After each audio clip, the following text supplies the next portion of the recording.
ಹಿಂದೂ ಹಿಂದೂ ಹಿಂದೂ ಅನ್ನೋಂಥ ಮಾತುಗಳು ಹುಡುಕಿ ಹಿಂದೂ ಯುವಕನ ಕಗ್ಗೊಲೆ ಮಾಡಿದ್ದಾರೆ. ಹಿಂದೂ ಹಿಂದೂ ಹಿಂದೂ ಅನ್ನೋಂಥ ಮಾತುಗಳು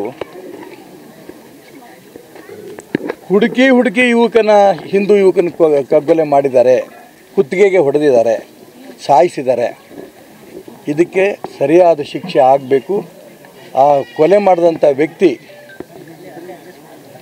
ಎಷ್ಟು ಮಟ್ಟಿಗೆ ರೀಲಿಂಗ್ ಮಾಡ್ತಾ ಇದ್ದ, ಕೈಯಲ್ಲಿ ಹೆಂಗೆ ಲಾಂಗ್ ಇಟ್ಕೊಂಡಿದ್ದ, ಹೆಂಗೆ ಗಾಂಜಾ ಸೇದಿ ಹೊಗೆ ಬಿಡ್ತಾ ಇದ್ದ, ಇದೆಲ್ಲವನ್ನು ಕೂಡ ಇಲ್ಲಿಯ ಯುವಕರು ಅವರ ಫೇಸ್ಬುಕ್ನಲ್ಲಿ ತೋರಿಸಿದ್ರು ನಮಗೆ, ನನಗೂ ಮತ್ತು ಯತ್ನಾಳ್ಗೂ. ಇದೆಲ್ಲ ನೋಡಿದ ಮೇಲೂ ಕೂಡ ಹಿಂದೂ ಸಮಾಜದ ತಾಳ್ಮೆಯನ್ನು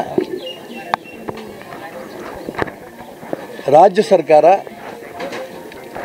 ಪರೀಕ್ಷೆ ಮಾಡ್ತಿದ್ದಾರೆ ಅನ್ನೋಂಥ ಅನುಮಾನ ನನಗೆ ಆಗ್ತಾ ಇದೆ.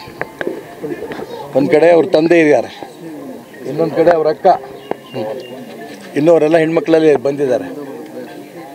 ಒಬ್ಬನೇ ಮನೇಲಿ ದುಡಿತಾ ಇದ್ದಂಥ ವ್ಯಕ್ತಿ, ಭಾಳ ಶ್ರಮಜೀವಿ, ಕಷ್ಟಪಟ್ಟು ದುಡಿದು ಒಂದು ಮನೆ ಕಟ್ಕೊಟ್ಟಿದ್ದಾನೆ. 3 ಜನ ಅಕ್ಕ ತಂಗಿಯರು ಮದುವೆ ಮಾಡೋಂಥ ಪ್ರಯತ್ನ ಮಾಡಿದಾನೆ, ಇಬ್ಬರದಾಗಿದೆ, ಇನ್ನೊಬ್ಬ ಮಗಳದು ತಂಗಿದು ಆಗಬೇಕಾಗಿದೆ. ಇಂಥ ಸಂದರ್ಭದಲ್ಲಿ ಕೊಲೆ ಆದಾಗ ನಮ್ಮ ಮನೆ ಗತಿ ಏನು ಅಂತ ಅವರು ತಂದೆ ತಾಯಿ ಎಲ್ಲರೂ ಹೇಳಿದ್ರೆ, ಜೊತೆಗೆ ಅವ್ರು ಹೇಳ್ತಾರೆ ನಮಗೆ ದುಡ್ಡು ಬೇಡ, ಇಂಥ ಪರಿಸ್ಥಿತಿಯಲ್ಲೂ ನಮಗೆ ದುಡ್ಡು ಬೇಡ, ಈ ಮಾತನ್ನು ಅವ್ರು ಹೇಳ್ತಾ ಇದ್ದಾರೆ.